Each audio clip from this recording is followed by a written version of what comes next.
할렐루야! 다시 한번 우리 하나님께 영광의 박수를 드립시다. 할렐루야! 믿음으로 선포합시다. 옆 사람한테 다시 한번 우리 인사하겠습니다. 정말 잘 오셨습니다. 당신이 이곳에 온 건 기적입니다. 마지막으로 하나님이 너무 기뻐하십니다. 할렐루야! 한 분이라도 오늘 내가 여기 왜 왔지 그렇게 생각하시는 분 없길 바랍니다.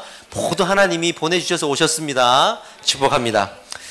말씀 전에 광고할 부분이 있는데 말씀드렸다시피 담임 목사님 출타 중이시죠? 꼭 기도해 주십시오. 목사님은 수요일날 귀국하세요. 왜냐하면 목요일날 또 유전을 섬기셔야 되기 때문에 조금 일찍 오시긴 한데 오늘 이 주일날 출타 중이시라는 거 기억하시고 또 위에서 계속 기도해 주시기를 부탁을 드리겠습니다.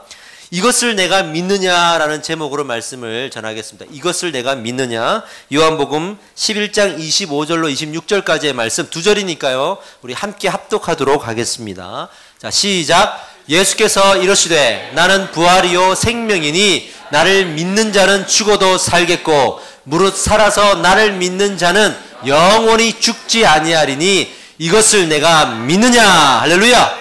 이것을 내가 믿느냐. 구약 성경을 한 문장으로 탁 축약해서 얘기한다 그러면 창세기 1장 1절일 겁니다. 뭐죠?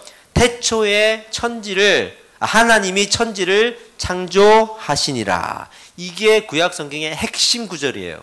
창조를 믿어야 타락을 믿을 수 있고 타락을 믿어야 그 타락된 세상에 사는 나를 볼 수 있고 그래야 내가 회개함의 마음을 가질 수가 있는 거예요. 할렐루야. 신약 성경을 한 문장으로 축약하면 어떤 말씀이 될까요? 본문 말씀인 거예요. 오늘 말씀처럼 나는 부활이요 생명이니 나를 믿는 자는 죽어도 살겠고 이겁니다. 죽어도 살겠고 이게 신약 성경의 핵심입니다. 죽어도 살겠고 부활이죠. 부활을 믿어야 천국을 믿게 되고요. 천국을 믿어야 다시 오실 예수를 믿게 됩니다. 다시 오실 예수를 기다리는 삶을 살게 됩니다. 이게 우리 기독교의 핵심 교리예요. 창조와 부활을 믿는 것. 창조와 부활이라는 이 사실을, 이 두 가지 진리를 내가 믿는 것. 이게 우리 그리스도인들의 핵심적인 믿음이어야 하는 것입니다. 그래서 우리가 언제든지 말씀을 묵상할 때, 예배할 때, 기도할 때 그 시작과 마지막에 이 창조하시고 부활하시는 하나님에 대한 고백이 있어야 돼요. 우리가 사도신경 하잖아요. 신앙 고백할 때 맨 처음에 어떻게 고백합니까?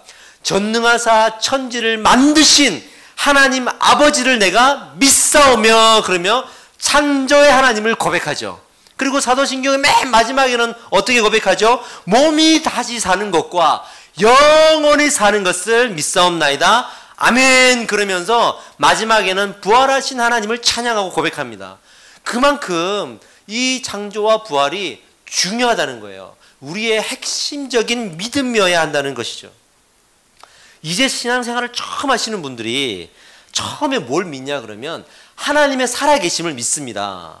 하나님의 살아계신다는 것을 내가 믿음으로 받들고 아멘 하거든요. 근데 그 다음에는 뭘 믿어가냐는 거죠. 그게 바로 그 살아계신 하나님이 창조하신 것과 그 살아계신 하나님이 인간의 육신으로 이 땅에 오셔서 우리의 죄를 위해 십자가에 못 박혀 죽으시고 죽으신 지 사흘 만에 부활하신 것, 이 창조하시고 부활하신 것을 믿어야 되는 거예요.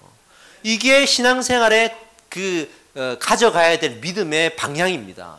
내가 하나님의 살아계신만 믿어서는 안 돼요. 이것만 가지고는 안 돼요. 이걸 믿었으면 이제는 창조하시고 부활하신 것을 믿어야 돼요. 그래야 말씀이 들어와요. 그래야 말씀이 믿겨진단 말이죠. 할렐루야. 예. 미국의 어느 목사님이 아주 유명한 일화가 있어요. 교회에 오랫동안 신앙생활한 그 직분자의 집에 신방을 가서 있었던 일인데 이 목사님이 작정을 하고 이 집사님께 물었답니다. 집사님, 하나님을 믿으십니까? 예, 하나님을 믿습니다. 그렇다면 하나님이 창조하신 것도 믿으십니까? 예, 믿습니다. 그렇다면 하나님이 당신도 창조하신 걸 믿으십니까? 머뭇거리고 대답을 못해요. 다시 질문합니다. 예수님이 부활하셨음을 믿으십니까? 예, 믿습니다. 그렇다면 당신도 죽어서 예수님처럼 부활하실 것을 믿으십니까? 대답을 못하는 거예요. 그러니 버럭 화를 내는 거예요. 아니, 목사님 그런 게 어디 있습니까? 그런 일이 어떻게 지금 일어날 수 있습니까? 라고 항변을 하더라는 거예요. 아주 유명한 일이에요. 이게 우리의 신앙일 수 있습니다. 예전에 제가 어렸을 때 다미선교회라고 그 재림의 때를 날짜를 정해가지고 몇 월 며칠 몇 시에 다시 예수님이 오신다 그래가지고 직장 다 때려치우고 학교 때려치우고 가출해가지고 교회 옥상에 올라가고 두 팔 벌려서 막 찬양했던 적이 있어요. 그때 제가 중학교 때인가 초등학교 때인가 그랬는데 온 세상이 시끌벅적했어요.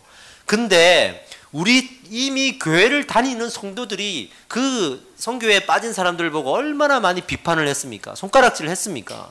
한 번은 제가 교회 선생님과 형들과 누나들과 길을 걸어가는데 버스에 그 다미성교에서 광고를 낸 거예요. 몇 월 며칠 날 재림이다 이래가지고 그 버스가 지나가는 걸 보면서 우리가 확 손가락질하면서 저런 미친 사람들, 저런 정신 나간 사람들 어떻게 저런 말도 안 되는 그런 이단에 빠져가지고 저럴 수가 있어 하면서 막 욕을 하는데 그러면서 하는 말이 어떻게 재림이 있을 수가 있어 이러더라고.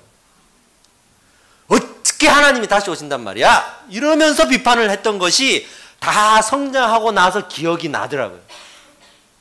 이게 우리 신앙일 수 있습니다. 예수님은 다시 오십니다, 여러분. 반드시 다시 오십니다. 하늘로 승천하고 올라가실 때 다시 오시겠다고 약속하셨습니다. 우리는 그 재림을 믿는 성도들이에요. 교회는 그 재림을 믿습니다. 단지 도적같이 오리라고 하셨죠. 도적같이 오리라고 하셨죠. 몇 월 며칠 몇 시에 오신다고 하지 않으셨죠. 그런데 우리가 그들을 비판하면서도 나는 더 이상한 신앙에 빠져있는, 나는 재림조차 믿고 있지 않는 거지. 이러한 정말 등잔 밑이 어둡다고 이러한 신앙들이 우리 교회 안에 있을 수 있더라는 거예요. 정말 한 번은 짚고 넘어가야 될 질문입니다.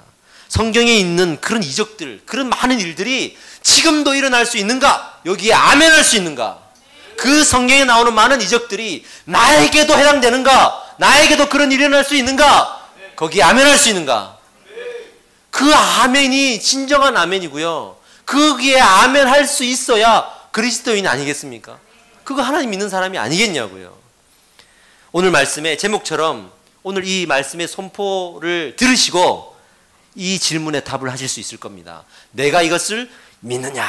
이 질문 앞에 아멘 하실 수 있을 줄 믿습니다. 네. 말씀이 이 믿음의 확신을 가져다 줄 줄 저는 믿습니다. 말씀을 준비하면서 기도했어요. 하나님, 이 신앙의 모든 예배자들이 아멘 할 수 있게 하나님 은혜를 주십시오라고 기도했습니다. 믿습니다. 할렐루야. 네. 이 창조와 부활이 그만큼 중요한데 오늘 이 본문의 말씀은 그 중에서도 부활에 대해서 우리에게 중요한 두 가지의 교훈을 줍니다. 중요한 믿음을 요청하고 있습니다. 두 가지의 믿음을 요청하고 있어요. 그게 뭐냐면 첫 번째 한번 따라 읽어보겠습니다. 읽어봅시다. 시작. 부활은 우리를 긍휼히 여기시는 하나님의 선물이다. 긍휼히 여기시는 마음으로 주신 선물이 부활이다라는 거예요. 그게 부활이다. 그러니까 죽은 자가 살아났다라고만 생각하고 문자적으로 해석하고 내가 이해해 보니까 안 믿겨지는 거예요. 잘 안 믿겨지는 거예요. 특별히 이제 신앙생활하는 사람들은 이 일이 믿겨지지가 않는 거예요. 그래서 이것을 믿겨지게 하려면 이 부활을 왜 주셨는가, 왜 이 부활을 허락하셨는가를 묵상해야 되고, 묵상을 하고 하다 보면 거기에 커다란 하나님의 긍휼하신 성품이 있어요. 그 긍휼한 성품을 내가 먼저 이해하고 그 말씀을 묵상한 뒤에 부활을 딱 담으면 담겨요. 할렐루야. 담긴다고요. 메마른 땅에 그냥 지성적인 믿음은 있는데 부활을 담으면 땡강하고 튀어나와 버리는데, 부활이라는 하나님의 성품에 푹 빠져 있다가 마치 출렁이는 물결 속에 부활이 내 마음속에 묵상되고 있는 가운데 그 부활이 단어가 턱 던져지면 퐁당 빠진단 말이에요. 이 부활은 그렇게 묵상되어야 져야 되는 겁니다. 그리고 그 긍휼한 성품을 얼마나 강조하고 있는지를 이 나사로가 죽었다 살아나는 사건을 통해서 많이 이야기하고 있는데, 우리는 그 긍휼한 성품을 묵상하지 않고 죽었다가 살아났구나만 묵상하는 거예요. 다시 끄집어내서 이 사건 가운데 얼마나 우리를 긍휼히 여기시는 하나님의 성품이 묻어 있는가, 이것을 먼저 바라보셔야 될 줄 믿습니다. 제가 우리 아이들한테 가르칠 때 침이 마르도록 가르치는 교리 하나가 있어요. 그냥 저의 대표적인 교리라고 생각하고 막 반복적으로 외치는 교리가 있습니다. 인간은 3번 죽는다. 사람은 첫 번째 육이 죽을 수 있다. 살면서 누구나 죽지 않습니까? 우린 죽은 병에 걸려 다 죽습니다. 안 죽는 사람이 없어요. 첫 번째 죽음. 두 번째 죽음은 영이 죽는다. 영이 죽는다는 말은 우리와 하나님과의 관계가 끊어진다는 얘기예요. 안 믿는다는 거죠. 믿음이 없어진다는 얘기죠. 불신 영혼들 얘기하는 거예요. 육신은 살아있는데 영이 죽어있다. 무슨 말이죠? 살아있는데 하나님 안 믿는다는 얘기예요. 불신의 영혼이란 말이에요. 그죠? 근데 영이 죽어있는 상태에서 육이 죽어버리면 어디로 가죠? 지옥 가는 거예요. 그게 성경에 얘기합니다. 그래서 우리가 이 3가지의 죽음을 묵상하면서 내리는 결론은 살아있는 게 기회구나. 육신이 살아있다는 것 자체가 내가 믿어야 된다는 기회를 가지는 거구나. 그 기회를 하나님 주고 있는 거구나. 많은 불신의 영혼들이 불평을 제기하잖아요. 왜 우리는 안 믿는다고 지옥 가고 믿는 사람들은 천국 가고 이게 뭐냐고, 이게 사랑이 하나님이냐고 하는데, 하나님 입장에서는 그 불신의 영혼들을 하나님이 안 믿는다고 생명을 취하지 않으시고 이 땅에 살게 하신다는 거예요. 육신이 살아있는 동안 복음을 듣게 하신다는 거예요. 그래서 예수님이 승천하시면서 우리에게 귀한 사명을 주셨잖아요. 땅끝까지 복음을 증거하라고. 그 은혜를 믿지 않는 영혼들에게 허락하신 거예요. 긍휼한 마음으로 허락하신 거예요. 그래서 육신이 살아있는 것이 은혜다, 기회다, 믿으시기 바랍니다. 아멘. 이 기회를 주신다는 것 자체가 하나님의 긍휼을 이야기를 하는 거라고 제가 설명을 드렸습니다. 그런데 나사로는 이미 죽어버렸잖아요. 육신이 죽어버렸잖아요. 육신이 죽으면 다시 기회가 있을 수 없거든요. 육신이 죽으면 지옥 가서 회개할 수 없어요. 2번 회개할 수 없어요. 그냥 그걸로 끝이에요. 영원히 끝이에요. 살아있는 동안밖에는 우리가 기회를 가질 수 없는 게 맞는데, 지금 이 나사로는 이미 죽었잖아요. 기회가 없잖아요. 없는 게 맞잖아요. 근데 아주 특별한 케이스로, 번외의 케이스로 나사로가 살아났단 말이죠. 나사로를 살리셨단 말이죠. 왜 살리셨는가? 잘 묵상해야 됩니다. 이걸 보면서 많은 사람들이 우리도 저렇게 죽었다가 살아날 수 있구나를 믿게 하려고 이런 사건을 주신 게 아니에요. 한 번 더 기회를 주려고 살리신 게 아니에요. 2가지의 의미가 있는데, 하나는 예수님께서 곧 십자가에 못 박혀 죽으시고 부활하실 거거든요. 우리의 인류의 죄를 위해. 그 예수님의 부활을 예고하는 거예요. 곧 이런 일이 벌어질 텐데, 지금은 육신의 부활로 끝나지만 나중에 예수 그리스도가 부활하실 때는 너희 인류가 구원받을 것이다 라는 이 부활을 예고하시는 의미가 있고, 또 하나는 우리 성도의 부활을 예고하시는 거예요. 예수님의 부활을 통해서 어떤 막혔던 문 하나가 빵 열려요. 이게 뭐냐면, 성도가 죽으면 지옥 갈 수밖에 없는데 예수님의 부활을 통해서 그 믿음이 있는 자들은 지옥으로 가는 문이 천국으로 가는 문으로 바뀌는 거예요. 그래서 우리가 성도가 죽으면 부활합니다. 하늘 구름 타고 나팔 불며 인자가 내려올 때 모든 성도들이 죽은 자가 일어나서 하나님을 만난다고 했어요. 그 부활이 있다는 겁니다. 그래서 나사로를 통해서 죽은 자가 믿는 자라면, 믿는 자가 죽었을 때는 그 성도에게 부활의 은혜가 있을 것이고, 부활을 통해서 천국 문을 연다는 것을 설명하고 있는 거예요. 그러니까 예수님의 부활을 예고하고 성도의 부활을 예고하는 2가지 의미를 가지고 있는 거죠. 요거를 조금 더 세련되게 얘기하면 이렇게 되는 거예요. 성도가 죽어서 부활해야만 천국 가거든요. 성도가 죽어서 부활해야 천국 갈 수 있게 하기 위해서 예수님이 오셔서 먼저 부활하신 거죠. 그럼 예수님의 부활은 누구를 위함입니까? 우리를 위함입니다. 우리 믿는 성도를 위함입니다. 그래서 죽으시고 부활하셨던 것입니다. 이 땅에 오신 예수 그리스도의 목적은 오직 우리를 위해서입니다.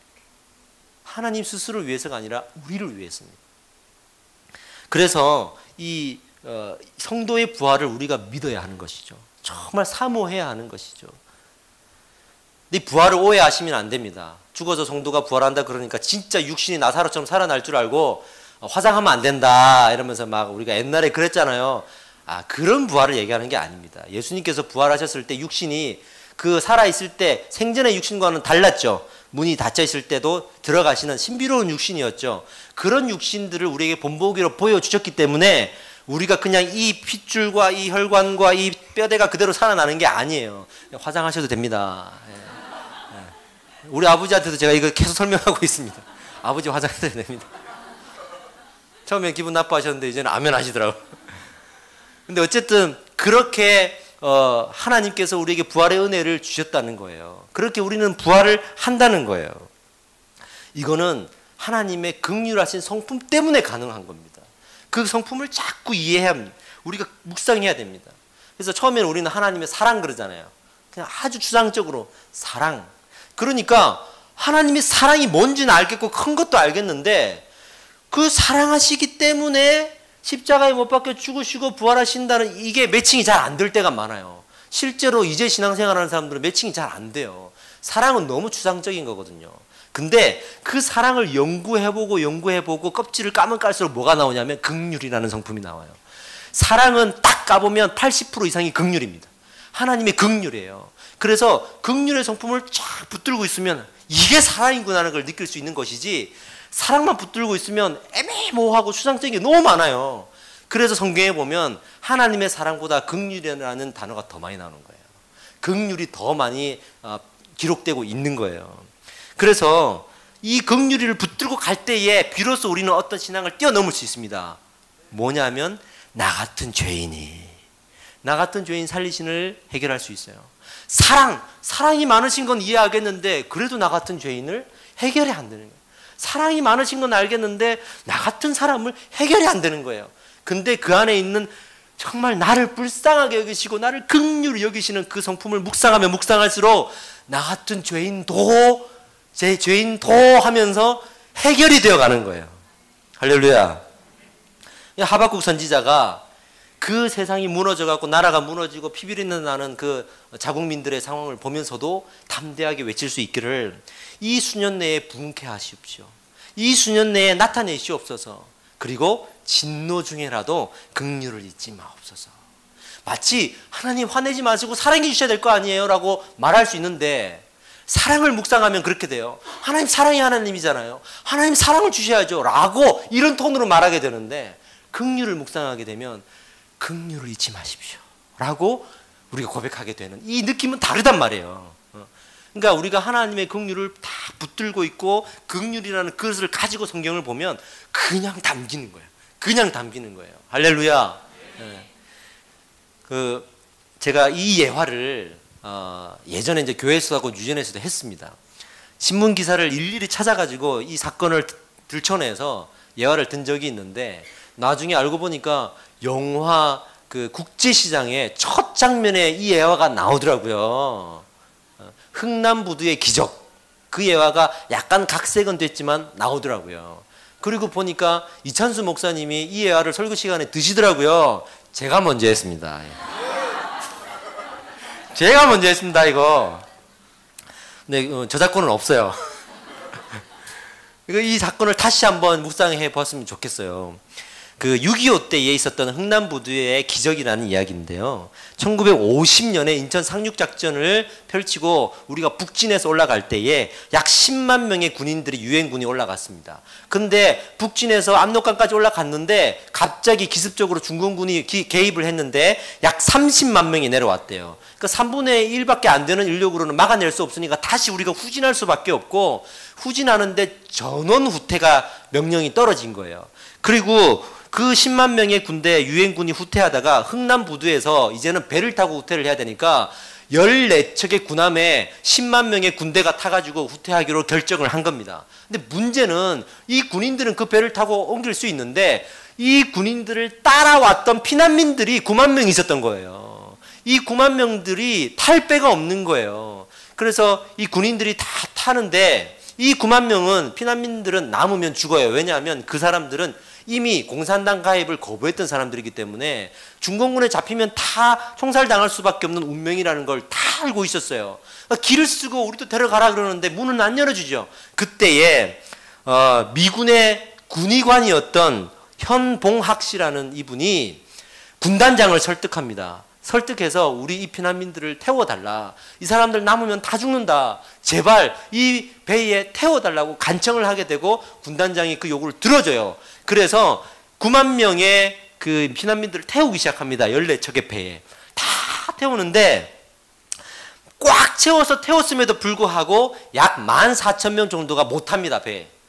탈 배가 없는 거예요.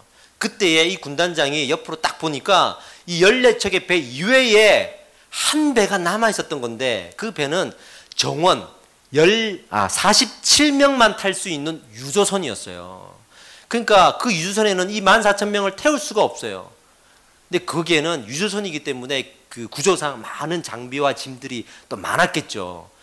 이 군단장이 이 선장을 설득해서 거기에는 모든 짐을 버리고 장비를 버리고 이 피난민들을 태워줘라고 설득을 합니다.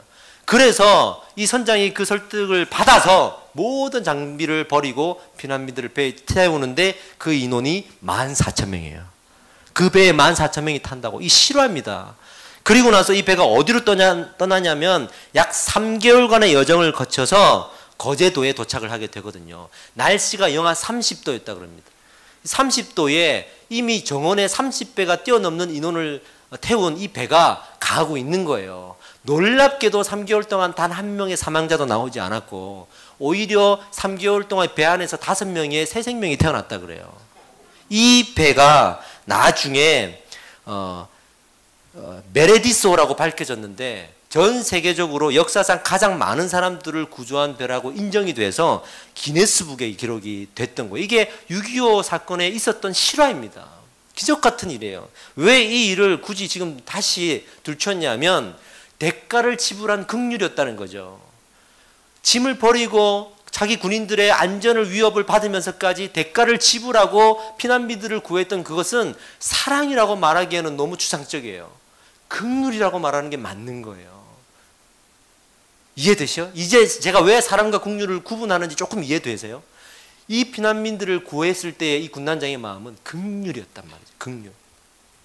이 땅에서 죽어가는 지옥 갈 수밖에 없는 우리 인류를 바라보면서 하나님이 품으셨던 마음은 사랑하기엔 너무 추상적이에요. 긍휼의 마음을 품으신 겁니다.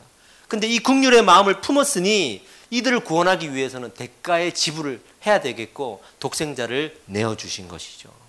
할렐루야. 그 십자가의 고난으로 대가를 지불하고 얻은 그 선물, 그걸 딱 열어보니까 부활의 선물인 거예요. 부활의 선물인 거예요. 예수님이 죽으시고 부활하시는 것도 봤고 승천하는 것도 봤어요. 그럼 우리에게 남겨진 건 뭐냐? 우리는 이제 어떻게 살아가야 되냐? 했을 때 남겨진 선물을 딱 열어보니까 마치 마가의 다락방에서 성령이 임재한 것처럼 확 우리의 마음에 믿음에 드는 것이 너희도 이렇게 부활하여 천국 문을 열 것이다 라는 하나님의 선물이었단 말이죠. 할렐루야. 이것을 우리가 믿음으로 붙들어야 됩니다. 우리 옆 사람한테 이렇게 인사하겠습니다. 부활은 당신을 위한 선물입니다. 당신을 위한 선물입니다. 할렐루야. 네. 이 하나님의 긍휼을 기억하십시오. 두 번째 우리에게 주시는 교훈이 있습니다. 따라서 읽어보겠습니다. 시작. 부활은 기적이 아니라 진리이다. 기적이 아니라 진리입니다. 기적이기 때문에 믿는 게 아니에요. 진리이기 때문에 믿는 것입니다. 기적이라고 묵상하지 마시고 진리라고 묵상해 보세요. 다를 겁니다. 많이 다를 겁니다. 기적과 진리는 다르거든요. 기적이 뭡니까? 일어날 수 없는 일이 일어난 거예요. 있을 수 없는 일이 일어났기 때문에 우리는 그것을 기적이라고 말합니다. 진리는 뭐죠? 원래부터 있었던 당연한 거예요. 하나도 이상할 거 없고 신비로울 게 없는 너무나도 당연한 거예요. 나사로의 부활을 기적이라고 생각하니까 안 믿겨지는 거예요. 기적이다 생각하고 보니까 지금은 정말 그럴까? 이런 의심들이 막 드는 거예요. 아니, 죽은 자를 살렸다고? 이걸 믿으라고? 근데 지금은 왜 그런 일이 없지? 하나님 내 앞에 그런 일을 좀 펼쳐봐 주세요. 그때의 일을 지금도 내 앞에서 보게 해주세요. 그럼 내가 믿을게요. 그렇게 기적을 기적이라고 보고 그래서 기적을 기대하게 되고 또 다른 기적을 나아가게 되고 그러면서 기적이 없으면 안 믿어지는 상황이 벌어지는 거예요. 근데 지금은 그런 기적이 없잖아요. 못 믿게 되는 거예요. 신구약에 있었던 기적이 내 눈앞에 벌어지면 믿을 수 있을 텐데 나를 불러주는 음성은 없고 불기둥과 구름기둥은 보이지 않고 죽은 자는 계속 죽어 있고 없는 거예요. 그러니까 내가 못 믿는 거죠. 기적이라고 믿기 때문에 그런 거예요. 기적이라고 해석해 버렸기 때문에 그런 거예요. 인간은요 원래 죽습니다. 놀라운 진리죠. 원래 죽습니다. 인간은요 죽지 말라 그래도 죽습니다. 어떤 식으로든 늙어져 죽거나 병들어 죽거나 다 죽습니다. 여기에 우리 죄송하지만 다 죽지 않습니까? 언젠가는. 하나님이 죽게 하셨습니다. 근데 지금 그런 일이 없는 것은요 당연한 겁니다. 다 죽는 거니까. 한 명이라도 불로장생해가지고 영원히 사는 사람은 없습니다, 여러분. 죽는 것은 이상한 게 아니에요. 그런데 죽었다가 살아나 버렸으니까 이상하게 되는 거예요. 죽었다가 계속 죽어 있어야 되는데 살아나 버리니까 이상하니까 기적이라고 말하는 거예요. 잘 생각해 보면, 정말 잘 생각해 보면 아담 시절에는요 죽는 게 기적이었을 겁니다. 처음으로 죽음을 봤잖아요. 사람이 죽는구나. 어떻게 죽을 수가 있지? 기적이 일어났어. 했을 거예요. 정말 그랬을 거예요. 시대가 바뀌니까 누구나 다 죽게 되니까 이제 죽는 게 기적이 아닌 거죠. 참 생각을 조금만 달래보면 그럴 수 있다는 거예요. 그러고 보면 우리는 늘 기적 속에 살아가요. 아담과 하와 시절에 그 사람들이 지금 우리의 모습을 본다 그러면 야, 니네 맨날 기적 속에 살아가는 거야. 할 수 있겠죠. 저희가 그 집에서 아이들과 와이프 모여가지고 이런저런 얘기를 하다가 제가 아들을 다 앉혀놓고 요나 이야기를 하게 된 일이 있었어요. 며칠 전에. 어떻게 얘기했냐면 하나님이 요나에게 말씀을 주셔가지고 복음을 선포하라 그러는데 요나가 거부해가지고 다시스로 가는 배를 타가지고 가는데 거기 던져졌는데 큰 물고기가 푹 삼켜가지고 3일 동안 그 배에서 살아났단다 하면서 이건 기적이야 했더니 준석이가 하는 말이 뭐가 기적이야 그러더라고. 기적이잖아. 뭐가 기적이야. 왜? 그러니까 하나님 입장에서는 기적이 아니잖아. 이게 어린 나이의 마음이구나. 이게 어린 나이의 시선이구나를 깨달을 수 있었어요. 그렇죠. 하나님 입장에서는 기적이 아니에요. 왜? 늘 전능하시고 전지하신 분이시기 때문에 이거 행할 수 있는 거고 구약시대부터 해왔던 거예요. 제가 우리 아이한테 제가 10만 원짜리를 줄 수 있잖아요. 야, 너 축구 좋아하니까 축구화 사. 10만 원 줄 수 있잖아요. 나는 10만 원을 줄 수 있어요. 아빠는 줄 수 있는 능력이 된다고. 근데 아이가 받으면서 기적이야! 이건 기적이야! 있을 수 없는 일이야! 그럼 아빠가 무슨 생각이 들어요? 나를 무시해 지금? 내가 10만 원도 못 주는 사람 같아? 내가 못 줘서 안 준 줄 알아? 이렇게 되는 거예요. 하나님이 우리에게 어떤 이적을 행하실 때 우리는 기적이야 하고 있는데 하나님은 얘네들 왜 이러지? 나보고 전능하다며, 나보고 크신 하나님이라며, 이 세상을 창조하셨다며, 근데 왜 이걸 가지고 기적이라 그래? 이런 마음들이 생길 수 있지 않겠어요? 이게 우리가 정말 놓치지 말아야 될 마음이에요. 기적을 기적으로 바라보기보다 진리로 바라봐야 된다는 말이 그런 거예요. 옛날에 우리 학교 다닐 때 과학 시간에 그 플라나리아 생물 기억나세요? 플라나리아. 아무리 지렁이처럼 생기고 잘라도 다시 생겨요. 머리가 다시 생기고 꼬리가 다시 생겨요. 머리는 삼각형 모양의 그 못생긴 아주 하여튼 지렁이과인데 징그러운 거 있어요. 아무리 잘라도 생겨나요. 그래서 과학 시간에 맨날 실험했잖아요. 네가 이기나 내가 이기나. 계속 잘라보면 그 다음날 살아있어요. 다들 12개로 자르면 12개가 돼 있어요. 완전 G12가 따로 없더라고. 12개로 나누면 12개가 살아나 버려. 이걸 보고 우리는 아무도 기적이라고 말하지 않았어요. 아무도 기적이라고 얘기하지 않았어요. 당연한 거였어요. 왜? 얘네들 살아나는 건 큰 기적도 아닌 거죠. 원래 그렇다고 알고 있으니까. 하나님이 죽은 자를 살리신 건 기적이 아닙니다, 여러분. 그건 하나님의 전능하신 능력이에요. 할렐루야. 그래서 우리가 기적을 믿으려고 하기보다 하나님을 정확히 믿으면 되는 거예요. 하나님을 정확히 묵상하면 그의 행하신 일들이 너무나도 당연하게 믿겨지는 거예요. 아멘 할 수 있는 거예요. 어떤 사람들은 하나님이 죽은 자를 살렸다 그러면 기적이다 그러는데 어떤 사람들은 아멘 할 수 있는 거예요. 우리가 해야 될 답변은 아멘입니다. 신받다 기적이다가 아니라 아멘인 것입니다. 할렐루야. 이것은 하나님이 행하신 이름을 믿습니다라는 고백인 겁니다. 진리가 그렇습니다. 진리는 너무나 당연한 거거든요. 너무나도 당연한 거예요. 진리가 특별한 게 아니에요. 그래서 항상 생각해 보면 진리는 항상 그 자리에 있었습니다. 항상 거기에 있었습니다. 변하지 않았습니다. 우리 처음 예수님을 만날 때 예수님이 우리 마음에 함께 해주셨죠. 돌아보면 그대로 계시는 겁니다. 언제나 여전히 그대로 계셨습니다. 나는 방황하다가 돌아와서 돌아온 게 기적이라고 외치고 있는데 하나님은 여전히 거기에 계셨습니다. 탕자가 돌아왔을 때 그것은 기적이 아닙니다. 그 아버지는 여전히 집에서 기다리고 있었습니다. 탕자의 비유의 주인공은 탕자가 아닙니다. 아버지입니다. 그 탕자를 기다렸던, 긍휼의 마음을 품고 기다렸던 아버지입니다. 그 장자가 충성을 다했음에도 불구하고 지적받았던 이유는 긍휼의 마음이었기 때문이에요. 아버지가 가졌던 그 긍휼의 마음을 가지라고 장자에게도 권면하고 탕자에게도 권면하는 그 이야기가 탕자 이야기예요.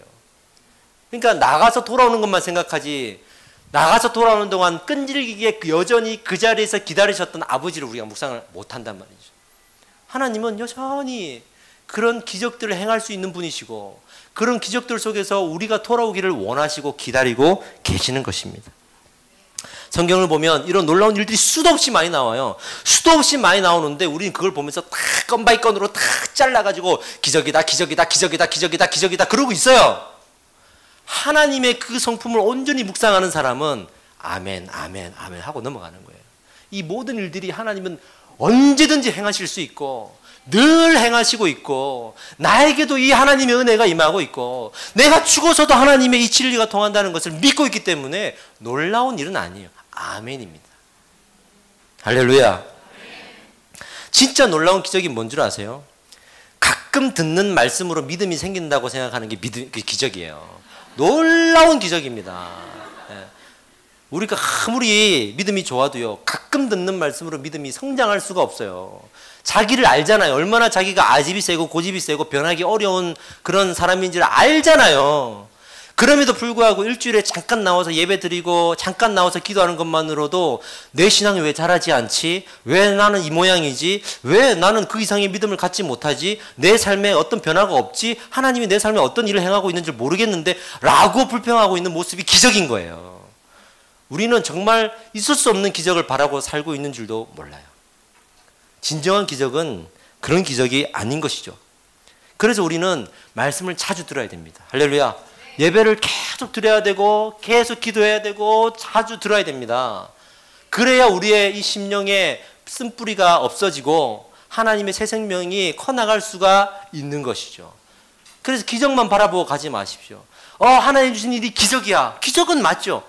기적이야. 또 다른 거, 또 다른 기적이야. 기적 또 없나? 하나님 또 기적이야. 저기 하나님 또 기적을 행하셨대. 기적이야. 기적 어디서? 여기도 기적인데, 기적이야. 저기도 기적인데, 기적이야. 기적이야. 따라가다 보니까 다른 복음을 만나는 거예요. 다른 복음을 만나는 거예요. 기적은요, 기독교가 아니라도 있습니다, 여러분. 그걸 인정하셔야 됩니다. 알고 계셔야 됩니다. 제가 대학원에서 같은 방을 썼던 그 소종철 목사님, 한 살 많은 선배인데, 이 선배가 서산에서 지금도 목회를 하고 있거든요. 아버지가 제주도의 남묘호랭교 지부장이었어요. 자기는 고등학교 때까지 남묘호랭교에 강제로 빠져있던 사람이고 자기 고모와 고모부의 헌신적인 기도로 극적으로 고3 때 서울로 올라와서 예수를 만나서 신학생이 됐던 사람이거든요. 근데 지금도 저한테 고백하기로는 내가 목사가 되어서 하나님의 기적을 체험한 것보다 남묘호랭교 시절에 봤던 체험이 더 크다. 그럼에도 불구하고 내가 목사로서 살고 있는 이유는 여기에 기적 때문에 온 게 아니라서 그렇다. 왜 내가 기독교 안에 거하고 있냐면 세상에 다른 곳에는 없는 구원이 있기 때문이다. 우리가 여기 있는 이유는 구원입니다, 여러분. 세상이 줄 수 없는 아무런 신도 우상도 줄 수 없는 참된 구원이 여기 있기 때문이지 세상에는 없는 기적이 있기 때문에가 아니에요. 기적을 따라가지 마시고 구원을 따라가십시오. 그러기 위해서는 내 마음을 다른 데 뺏기지 말아야 되는데 TV, 라디오, 인터넷 이런 걸 보면서 모바일로 계속 지하철에서 세상사의 이야기를 보면서 그냥 우리는 세상에 세뇌되어 가고 있는 거예요. 거기에 등을 돌리고 하나님 앞에 내가 말씀을 계속 묵상하고 들어야 됩니다. 들어야 됩니다. 제가 기도회 때 한번 소개했던 예화인데 어떤 부부가 30년 동안을 살았는데 이 남편은 이 부인이 너무 30년 동안 순종하고 한 번도 자기 말을 거부한 적이 없고 자기가 무슨 말하면 잘 들어주고 떠받쳐 들어주고 그러니까 너무나도 행복했던 거예요. 그래서 본인이 생각했습니다. 나는 정말 착하고 좋은 남편이구나. 우리 아내가 나를 사랑하고 좋아하고 존경하는구나 라고 살았답니다. 그러다가 어느 날 어느 순간부터 아내가 우울함에 빠지고 갑자기 아내가 말수가 줄고 아내의 행동에 이상이 생기고 그렇게 돼요. 이상하다. 우리 한번 상담 좀 받아보자. 상담을 받아봤더니 뭐라고 하냐면 아내의 말을 좀 이제는 들어주세요 라는 말을 들은 거예요. 마침 직장에 문제가 생겨가지고 집에 쉬게 되었으니까 내가 집에 있는 동안 아내의 말을 들어주리라. 여보 말해. 무슨 말이든 나한테 해. 다 들어줄게 하고 아내가 말을 하기 시작하더니 살아나기 시작하는 거예요. 아내가 막 말을 하면 할수록 살아나기 시작하는 거예요. 그러고는 3년이 지났는데 너무 힘든 거예요. 너무 힘든 거야. 남편은 이 들어주는 게 한두 번이지 3년 지나니까 지쳐버린 거예요. 그래서 아내에게 조심스럽게 얘기했답니다. 여보 이제 나 그만할래. 나도 좀 말하고 살아야 되고 여보 이제 좀 그만하자. 옛날로 돌아가자 했더니 아내가 단호하게 하는 말이 아니 아직 27년 남았어.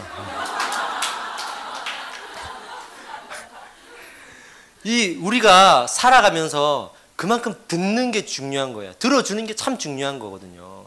우리가 하나님 앞에서 우리가 고백하고 선포하고 내 것을 막 털어놓는 건 너무나 잘하는데 들어본 적이 없는 거예요. 들어본 적이 없으니까 분별하지 못하니까 뜻을 알지 못하니까 어떻게 선택해야 되는지를 모르는 거예요.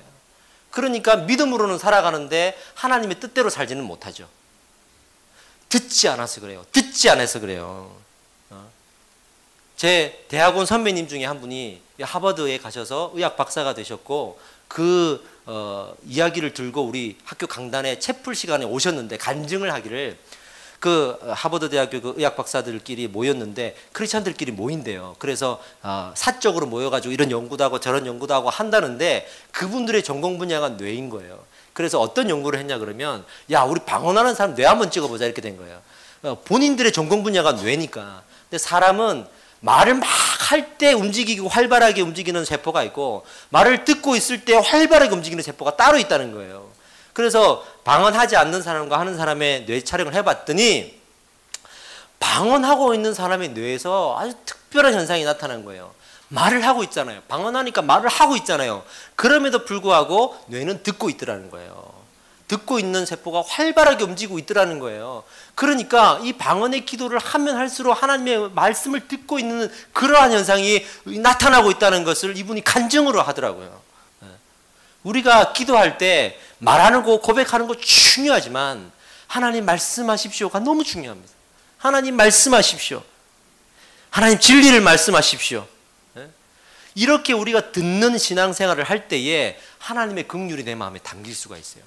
긍휼은요, 내가 듣는 이 귀와 마음을 통해서 들어오는 것이지 내가 선포하는 입으로 통해서 들어오는 게 아니에요. 항상 하나님의 말씀을 듣는 것으로 그 말씀을 통해서 내 마음에 어느 순간인가 내 마음을 젖게 하고 울게 하고 내 마음을 감동케 하는 거예요. 그랬을 때 창조, 부활 이런 정말 믿기 어려운 이 사실들을 퐁당 담그면 언제 그러냐는 듯이 풍덩 담궈지는 겁니다. 너무나 자연스럽게 하면 하는 겁니다. 우리 처음 신앙생활할 때 그랬잖아요. 처음 신앙생활할 때부터 창조하셨습니다. 홍해가 갈라졌습니다. 그것부터 믿었습니까? 하나님이 살아계심을 믿는다부터 시작했잖아요. 그리고 나서 그 하나님의 살아계심에 내 마음에 성령 하나님이 충만히 임하니까 내 마음이 뭘 해도 즐겁고 행복하고 기쁘고 그러니까 하나님의 그 창조와 하나님의 부활의 성품이 담겼던 거예요. 그리고 말씀을 보니까 믿겼던 거예요. 근데 어느 순간 살아가면서 자꾸만 이 긍휼의 성품이 묵상되어지지 않고 듣지 않음으로 내 마음이 메말라 버린 거예요. 그러니까 이 메마른 마음에 창조하신 하나님, 부활하신 하나님의 그 소스를 담그니까 통하고 튕겨나가 버리는 거예요. 튕겨나가는 거예요. 그래서 여전히 10수년을 신앙생활해도 내 마음에는 하나님이 살아계시지 이거 하나밖에 남은 게 없어요. 성경을 읽어도 아멘 하지만 그때의 일인 것이죠. 지금 내 삶에 당장 일어나고 있는 재정적인 문제와 육체적인 문제와 관계의 문제와 아픔, 상처의 문제 속에 하나님이 어떻게 역사하시고 이것을 통치하시는지에 대한 실감이 나지 않는 거죠. 이 모든 문제의 핵심은 그 긍휼하신 성품을 묵상하는 데 있습니다. 그래서 여러분들이 이제 이 처음으로 신앙생활 하시는 분들도 많으실 거예요. 살아계심을 믿으셨습니까? 그러면 이 긍휼의 성품을 계속 묵상해 나가시고요. 여기에 창조와 부활의 은혜를 입으십시오. 그 믿음을 가지십시오. 놀라운 세계가 경험될 겁니다. 정말 진리가 너희를 자유케 하리라는 것이 무엇인지를 경험하게 되실 겁니다. 할렐루야. 우리 예배팀 나와주시고요. 그렇게 긍휼의 성품으로 우리가 묵상해 나갈 때 그 긍휼의 성품으로 내가 흠뻑 젖은 상태에서 오늘 요한복음의 이 11장 나사로의 사건을 읽어보면 그동안 내 눈에 들어오지 않았던 구절들과 단어들이 속속속속 들어올 거예요.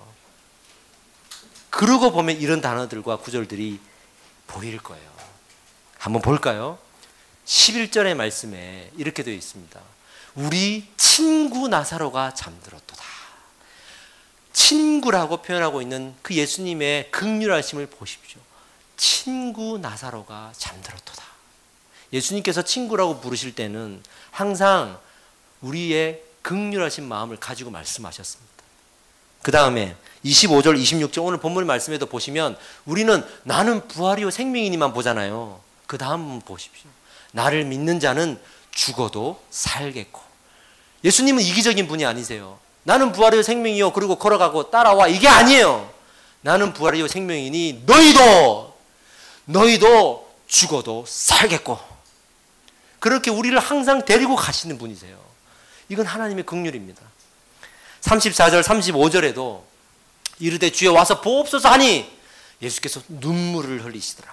죽은 나사로를 보면서 눈물을 흘리시더라. 그 긍휼의 마음의 눈물이죠.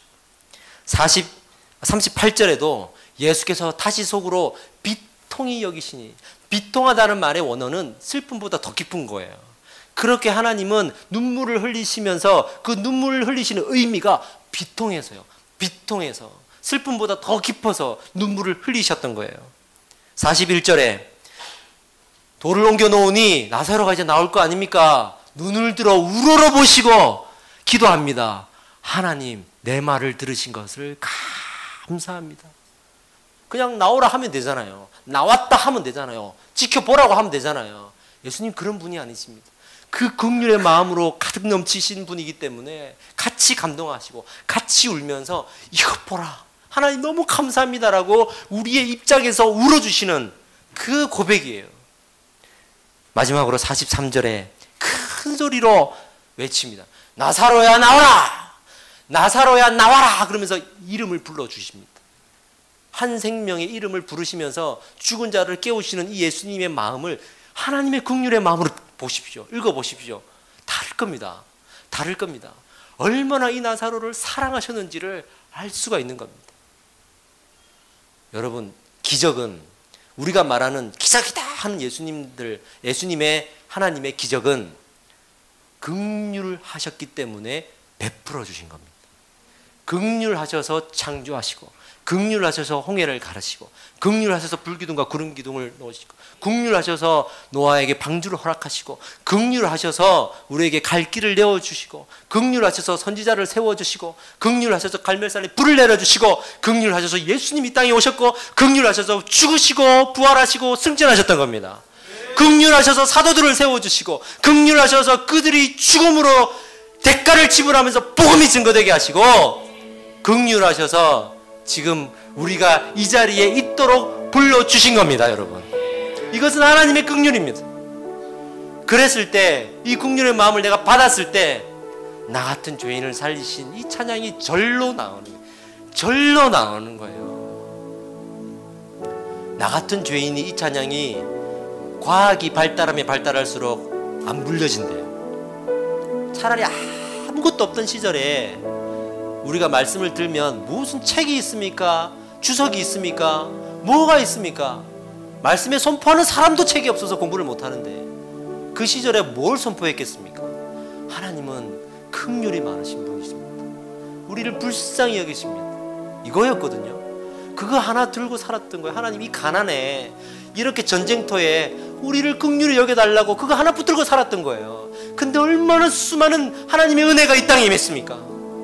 지금보다 더 많은 은혜가 임했습니다. 교회가 살아나고 부흥하고 많은 수기자들이 나오고 믿음의 선배들이 나왔습니다. 과학이 발달하고 교회가 많아지고 편안한 예배와 안전한 예배가 우리 안에 갖춰졌지만 나 같은 죄인을 부를 수가 없다는 이 현대의 고백은 다시 하나님의 긍휼로 가야만 하는 이유가 되는 거죠.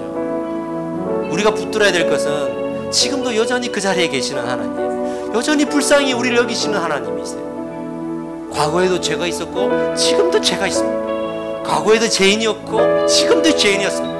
하나님이 여전히 단 한 번도 그 죄의 값을 물으시고 누구를 따지지 않으셨습니다. 여전히 믿는 자는, 누구든지 믿는 자는, 이 말 한마디로 우리와 함께 하시는 것이죠. 하나님은 살아계십니다.